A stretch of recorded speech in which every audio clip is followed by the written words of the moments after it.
이 시간 예배 자리에 모이신 우리 성도님들의 삶과 가정 가운데 하나님으로부터 은혜와 평강이 넘쳐나기를 주님의 이름으로 축복합니다. 이 각인작용이라는 말이 있습니다.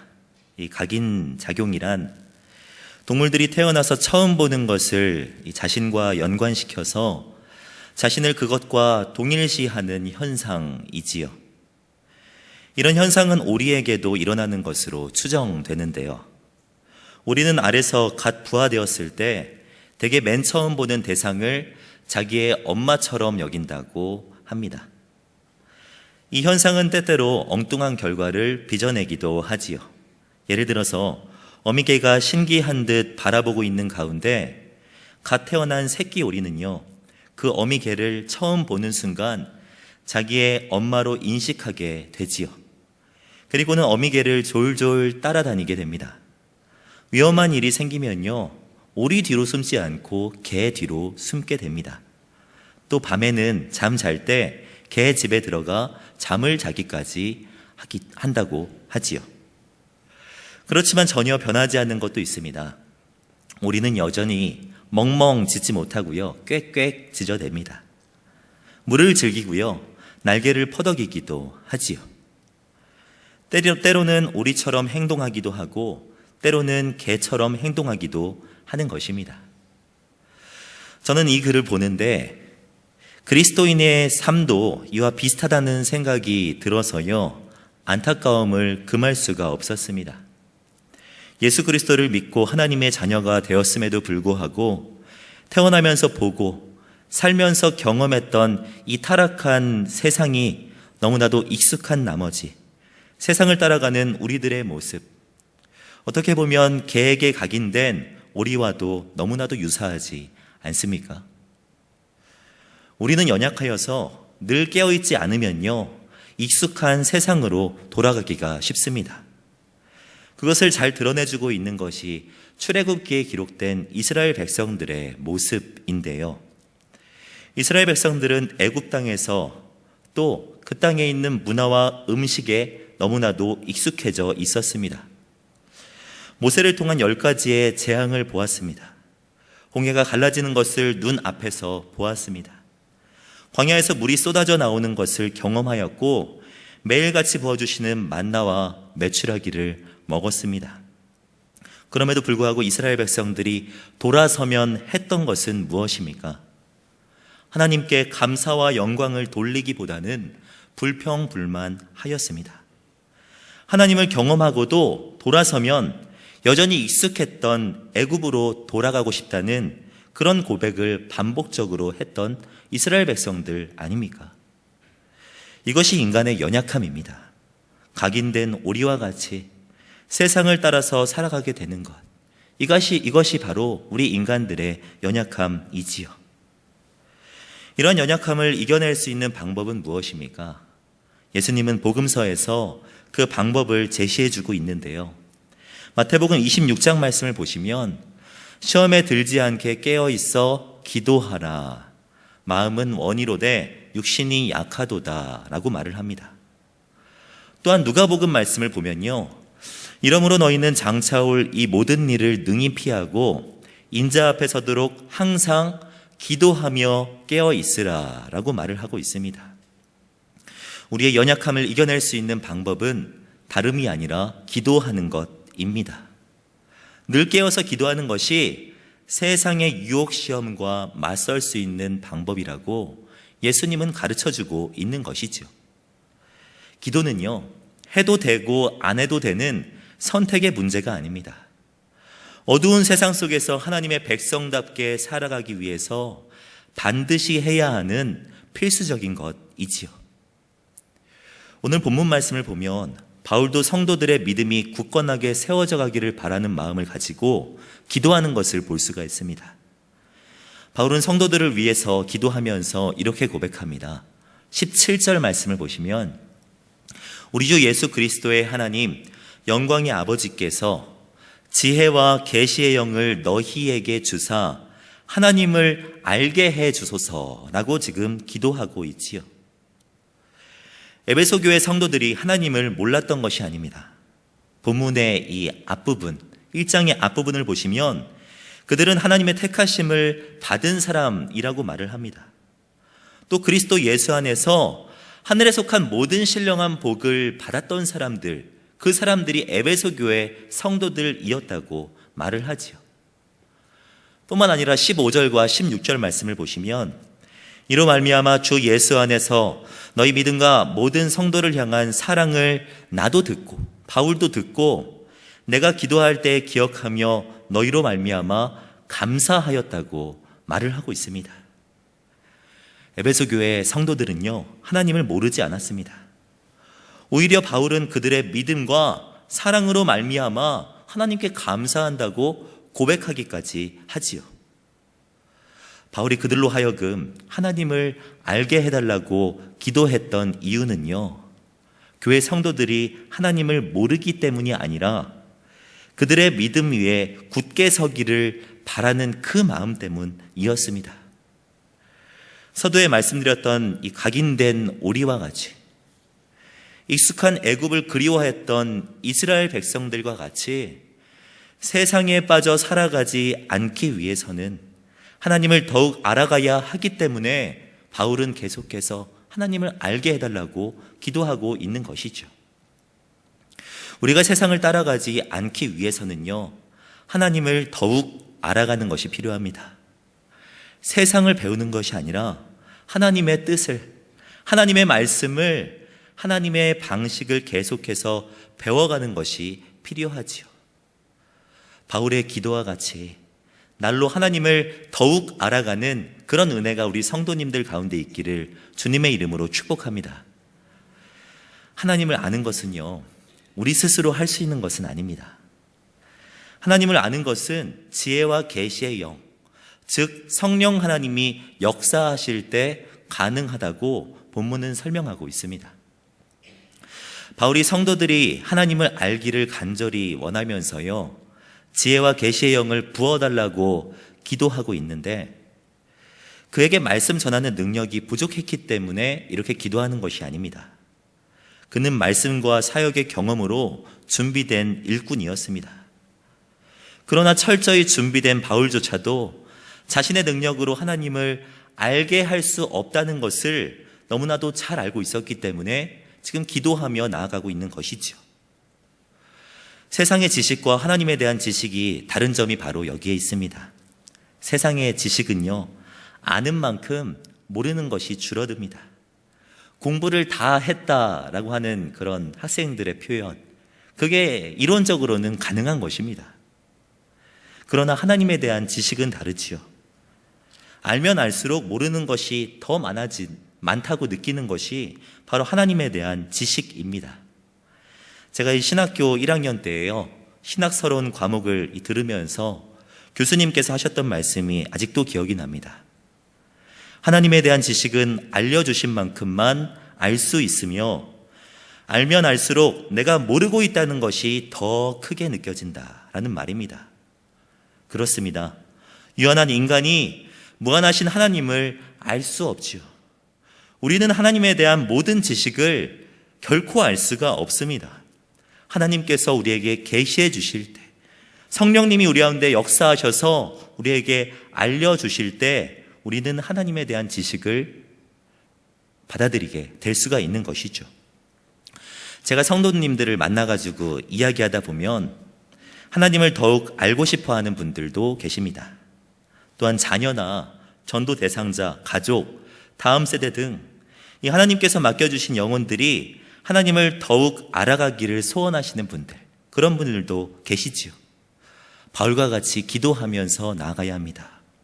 지혜와 계시의 영을 주셔서 하나님을 더욱 알아가게 하여 주시옵소서. 기도하면서 나아가야 하지요. 바울과 같이 기도하시는 성도님들 되시기를 부탁드립니다. 지혜와 계시의 영으로 말미암아 하나님을 더욱 알아가 세상의 유혹 시험에 빠져서 살아가는 것이 아니라 날로 하나님과 가까워지는 그런 은혜가 우리 성도님들 가운데 있기를 주님의 이름으로 축복합니다. 그렇다면 우리가 세상을 이기기 위해서 반드시 알아야 하는 하나님에 대한 지식은 무엇입니까? 바울은 오늘 본문에서 성도들이 알았으면 하는 하나님에 관한 지식을요, 이 세 가지를 제시하고 있는데요. 그 첫 번째는요, 그의 부르심의 소망이 무엇인지 알아야 한다고 말을 합니다. 바울은 기도하면서 성도들로 하여금 하나님의 부르심의 소망을 알게 해달라고 기도하고 있습니다. 18절의 앞부분을 보시면 너희 마음의 눈을 밝히사 그의 부르심의 소망이 무엇인지 알게 하시기를 구하노라 라고 기도하고 있지요. 바울은 성도들이 하나님의 부르심의 소망이 무엇인지 알면서 살아가기를 원했습니다. 하나님은 우리를 구원하시기 위하여서 부르셨습니다. 죄로 말미암아 죽은 우리를 생명으로 불러주셨지요. 이러한 하나님의 부르심은 임의적인 부르심이 아닙니다. 그가 우리를 부르실 때 소망함을 가지고 부르셨다고 성경은 표현하고 있습니다. 소망이란 즉흥적인 것을 의미하지 않습니다. 오랫동안 기다리고 바라는 것, 그것이 소망이지 않습니까? 결국 하나님은 우리를 정하시고 그 뜻대로 이끌어 주셨다는 것을 의미하는 것이죠. 에베소서 1장의 앞부분을 보시면 4절 말씀에 이렇게 표현합니다. 곧 창세전에 그리스도 안에서 우리를 택하사 우리로 사랑 안에서 그 앞에 거룩하고 흠이 없게 하셨다고 이야기하고 있지요. 미리 정하시고 창세전에 택하셔서 우리에게 영원한 생명을 허락해 주셨다고 이야기하고 있는 것입니다. 하나님이 우리를 부르시면서 소망하셨던 것은요, 바로 우리와 교제하는 것입니다. 하나님은 우리와 교제하기 원하셔서 우리를 불러주신 것입니다. 고린도전서 1장 말씀을 보면 너희를 불러 그의 아들 예수 그리스도 우리 주와 더불어 교제하게 하시는 하나님은 미쁘시도다 라고 말을 하고 있습니다. 우리와 교제하기를 하나님은 원하시는 것이지요. 하나님과 성도와의 관계를 가장 잘 표현한 것은요, 저는 아버지와 아들과의 이 관계라고 생각합니다. 바울은 서신서에서 여러 번 하나님과 성도와의 관계를 아들이라는 이 말로 표현하고 있지요. 아버지가 자녀에게 원하는 것이 무엇이겠습니까? 진정한 교제 아니겠습니까? 물질도 아닙니다. 많은 용돈도 아닙니다. 정말 아버지가 원하시는 것은요, 함께 있는 것이죠. 교제하고 함께 하는 것, 그것을 아버지는 원하시지 않으시겠습니까? 얼마 전에 저희 어머니의 이 생신이셔서 제가 전화를 드려가지고 뭐 필요하신 것 없으시냐고 물어봤던 적이 있습니다. 이 갑작스러운 전화에 이제 쉽게 말씀하지 못하시더라고요. 그래서 제가 한 3-4시간 정도 후에 연락을 드리겠습니다. 그때까지 좀 생각을 해 주십시오 하고 끊었습니다. 시간이 지나서 이제 전화를 드렸죠. 전화를 드렸는데도 그때에도 뭐 필요한 것을 이렇게 선뜻 대답하지 못하시더라고요. 그러면서 이제 고민하시다가 이제 조심스레 던지신 말씀이요, 아들만 있으면 돼 라는 말이었습니다. 그냥 식사만 하면 돼 라는 말이었죠.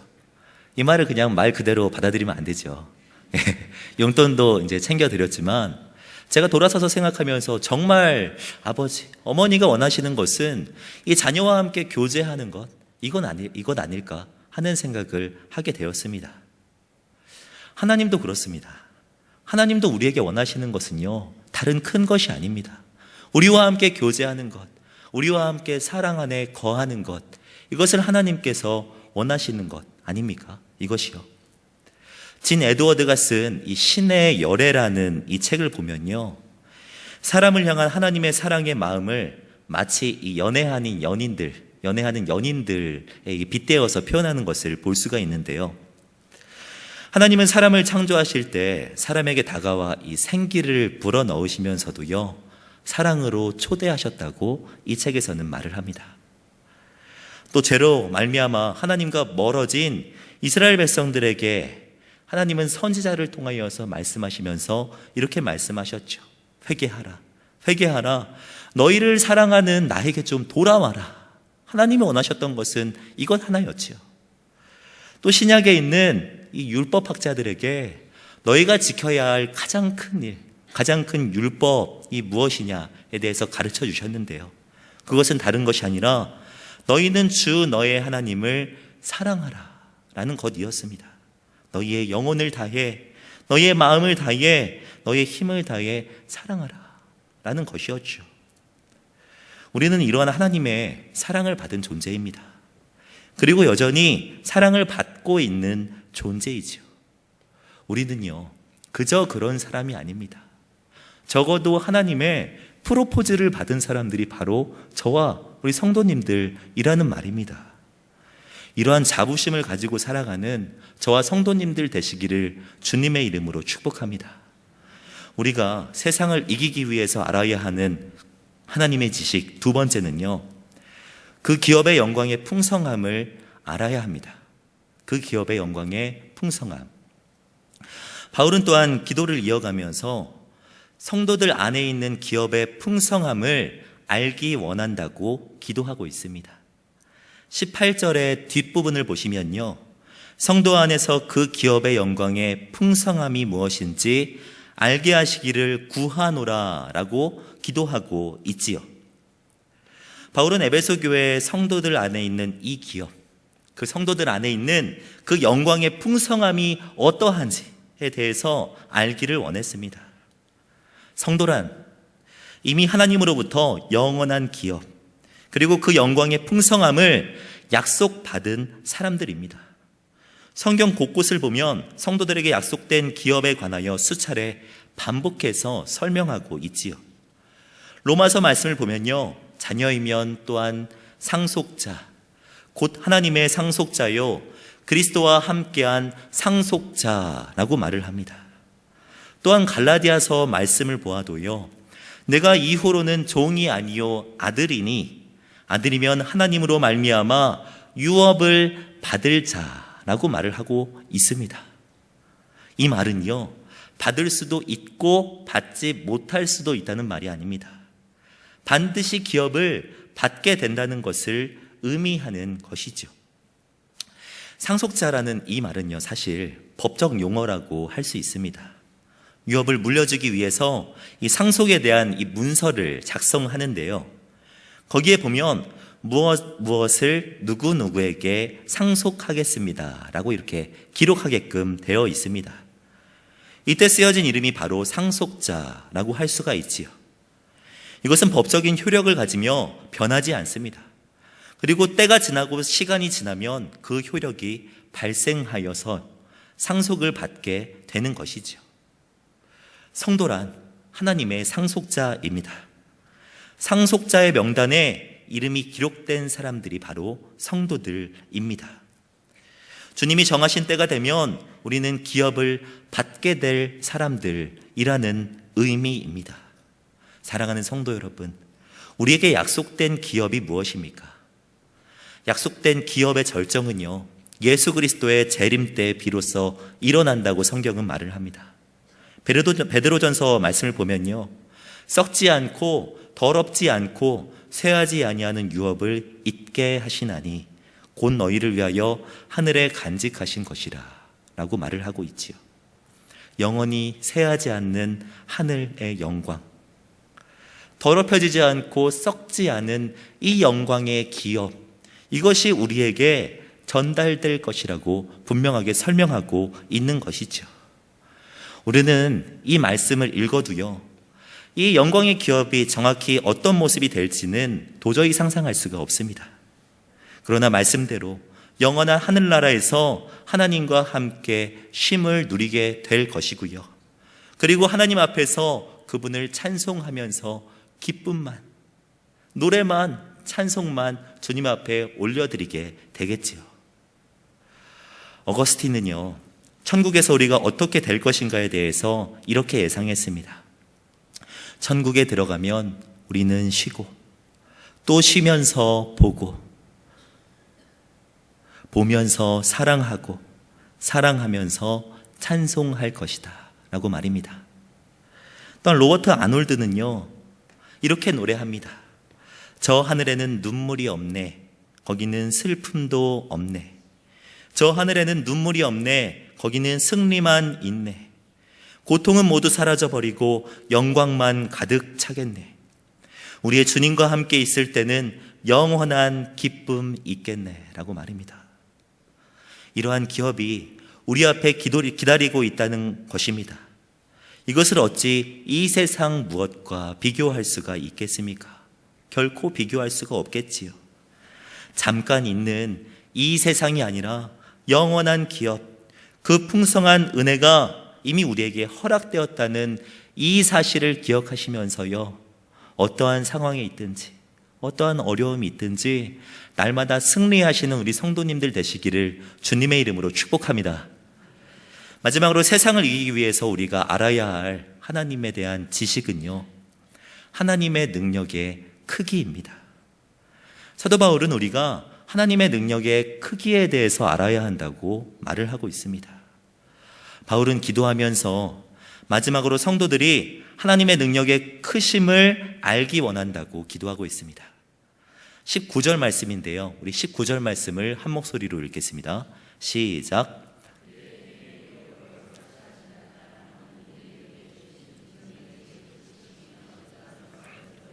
시기를 구하노라. 사도 바울이 마지막으로 기도했던 것은 우리에게 베푸신 하나님의 그 능력, 그 능력의 크심을 알아야 한다고, 알기를 원한다고 지금 기도하고 있지요. 바울은 하나님의 능력의 크심을 나타내기 위하여서 인간의 언어로 표현할 수 있는 용어 가운데에요, 가장 강력한 표현을 지금 본문에서 사용하고 있습니다. 개역개정을 보면 단순히 이 힘이라는 이 단어로 표현하고 있지만 사실 이 단어는 원어를 보면 다이너마이트와 같이 폭발적인 능력을 표현할 때 사용하는 단어입니다. 예를 들어서 이런 의미죠. 요즘 10대들이 표현하는 단어 중에, 이 용어 중에요, 핵이라는 표현이 있습니다.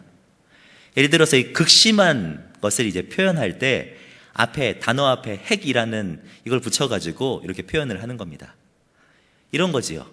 극심히 이렇게 재밌는 것, 좋은 것이 있을 때 이렇게 표현합니다.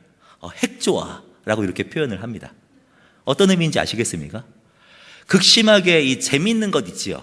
이런 것들을 표현할 때는 이 재밌다는 이 잼이라는 이 줄임말을 써가지고요, 핵잼이라고 말을 합니다. 또 반대로 진짜 재미없을 때, 극심하게 재미없을 때는요, 핵노잼이라고 이야기를 합니다. 지금 바울의 표현이 이런 거죠. 하나님의 능력을 표현하면서 듀나미스, 다이나마이트를 의미하는 이 폭발적인 이 힘을 의미하는 이 단어를 사용하여서 우리 하나님의 능력의 크심에 대해서 지금 설명하고 있는 것 아닙니까? 또한 바울은요, 하나님의 능력의 중요성을 강조하기 위하여서 비슷한 동의어들 이 4가지를 반복적으로 사용하고 있는 것을 볼 수가 있는데요, 이 19절 말씀을 자세히 보시면 이런 표현들이 등장합니다. 힘, 또 위력, 베푸신 능력, 지극히 크심이라는 이 비슷한 단어를 반복적으로 사용하여서 하나님의 능력이 크고 놀랍다는 것을 지금 본문에서 표현하고 있는 것이죠. 하나님의 능력은요, 우리의 삶 속에 매우 중요합니다. 앞에서 언급한 이 부르심은요, 우리가 하나님과 교제하게 하였고, 기업의 이 풍성함이라는 것은요, 우리로 하여금 소망 가운데 살게 한다면요, 여기서 말하는 이 하나님의 능력은 이 시대를 살아가는 우리가 승리하며 살아갈 수 있도록 인도하는 것이죠. 하나님의 부르심이 시작이고 하나님의 기업이 끝을 의미한다면 하나님의 능력은 그 사이 기간에 주어지는 것이라고 할 수가 있습니다. 바울은 바로 이것에 주의를 집중하고 있습니다. 하나님의 능력만이 그분의 부르심에 수반되는 기대를 채워줄 수 있고요, 하나님이 하늘에서 우리에게 주실 최종적 기업의 풍성함에 이르도록 안전하게 데려다 줄 수 있기 때문이죠. 사랑하는 성도 여러분, 하나님의 크고 위대하심을 정말 삶 가운데 인정하며 살아가고 계십니까? 이러한 하나님의 능력을 인정하며 살아갈 때 우리는 이 땅에서 승리자로 살아갈 수가 있습니다. 다윗이 그랬습니다. 다윗이 푸른 풀밭에서 목동으로 있을 때 곰과 사자가 와서 자신이나 양을 해치려고 할 때 다윗이 싸워서 이길 수 있었던 이유가 무엇입니까? 전능하신 하나님께서 다윗과 함께 하셨기 때문이죠. 골리앗 앞에서 이스라엘 백성들 다 두려워 떨고 있을 때 다윗이 앞장서 나가서 골리앗과 싸워 이길 수 있었던 이유가 무엇입니까? 칼과 단창 때문이 아니라 만군의 여호와의 이름, 만군의 여호와의 능력 때문에 승리할 수 있었던 것 아닙니까?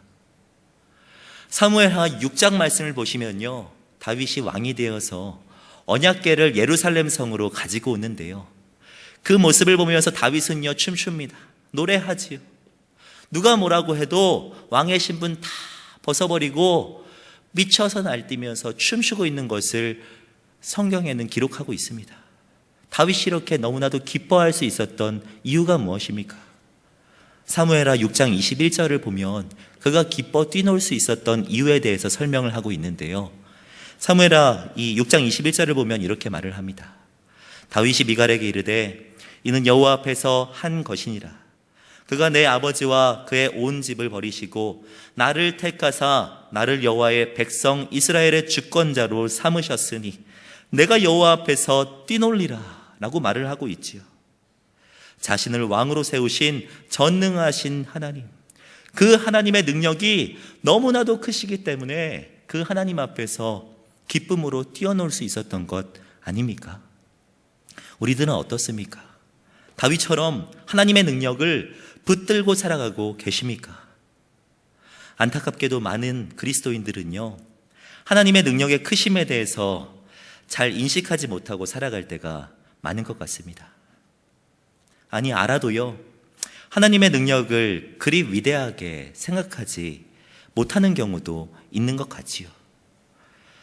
바울은 그런 성도들에게 하나님의 위대하심을 보다 구체적으로 본문에서 설명하고 있습니다. 20절 이하의 말씀을 보시면 바울은 하나님의 능력에 관하여 이 두 가지를 설명하고 있는데요, 먼저 하나님의 능력은 죽음에서 부활하게 하시는 능력이라고 말을 합니다. 20절 말씀을 보시면 이렇게 말을 합니다. 그의 능력이 그리스도 안에서 역사하사 죽은 자들 가운데서 다시 살리시고. 죽음은 누구에게나 주어진 것입니다. 피하고 싶지만 누구에게나 임하게 되지요. 어떠한 인간적인 능력도 이것을 막을 수는 없습니다. 성경을 보면 한 번 태어나 죽는 것은 사람에게 정해진 것이라고 말을 하지요. 어떠한 의학기술도 어떠한 명약도 이 문제를 해결할 수 없지요. 하물며 죽은 사람에게 생명을 돌려준다는 것은 더욱 불가능한 일입니다. 하지만 사람이 할 수 없는 이 일을 하나님은 하신다고 말을 합니다. 하나님은 예수 그리스도를 죽은 자 가운데서 다시 살리셨다고 성경은 분명하게 선포하고 있습니다. 그리고 예수 그리스도를 살리셨던 것처럼 주 안에 있는 모든 성도들 또한 부활시키실 수 있는 능력이 있으신 분이라고 성경은 선포하고 있지요. 이것이 바로 하나님의 능력입니다. 또한 하나님의 능력은요, 모든 만물을 복종시키시는 능력을 말을 합니다. 21절과 22절 말씀인데요, 우리 한 목소리로 읽겠습니다. 시작. 모든 통치와 권세와 능력과 주권과 이 세상뿐 아니라 오는 세상에 일컫는 모든 이름 위에 뛰어나게 하시고 또 만물을 그의 발 아래에 복종하게 하시고 그를 만물 위에 교회의 머리로 삼으셨느니라. 하나님은요, 주 예수 그리스도를 다시 살리셨을 뿐만 아니라 모든 만물 위에 뛰어나게 하셨습니다. 그리고 그를 만물 위에 교회의 머리로 삼으셨습니다. 사실 사람이 처음 창조되었을 때에는요, 모든 만물을 다스리도록 창조되었습니다. 하나님은 자신의 형상대로 남자와 여자, 이 사람을 창조하시면서 바다의 물고기와 하늘의 새와 가축과 온 땅과 땅에 기는 모든 것들을 다스리도록 그렇게 만드셨습니다. 모든 만물을 사람의 발 아래에 두셨지요. 그러나 죄로 말미암아 이러한 구조가 완전히 파괴되었습니다. 사람이 만물을 다스리는 것이 아니라요, 만물에, 물질에, 세상에 사람이 이끌려 살아가게 된 것이죠. 그러나 하나님은 이것을요, 예수 그리스도를 통하여서 해결하셨습니다. 이것을 잘 설명한 것이 예수님께서 사탄에게 시험받으시는 이 장면인데요. 사탄은 40일 동안 금식하신 예수님께 찾아와서 이 세 가지 시험을 하지요. 돌로 떡덩이가 되게 해보라. 성전 꼭대기에 데리고 올라가서 여기서 떼어내려서 천사가 받게 해보아라. 그리고 천하에 있는 만국과 영광을 보여주면서 나에게 절하면 이 모든 것들을 주겠다라고 시험을 합니다. 예수님은 이 세 가지 시험에서 승리하셨습니다. 넘어지지 않고요, 승리하셨죠. 그런데 여기에서 말하는 승리란 단순히 그냥 시험에서 이긴 것만을 의미하지 않습니다. 떡과 물질이 지배하는 죄악된 세상에 대한 승리를 의미하는 것이죠. 떡이 중요하다, 내게 절하라, 그러면 이 세상의 모든 영광을 너에게 주겠다 말하면서 우리를 유혹하는 세상을 향하여서 예수 그리스도는 승리를 선포하신 것이죠. 또한 예수님은 십자가 위에 달려 돌아가시면서 다 이루셨다, 다 이루었다라고 말씀하셨습니다. 그가 이루신 것은요, 이 세상 정사와 권세에 대한 승리였습니다. 골로새서에서는요, 예수님의 십자가에 관하여서 이렇게 표현하고 있습니다. 정사와 권세를 벗어버려 밝히 드러내시고 십자가로 승리하셨느니라 라고 말을 하고 있지요.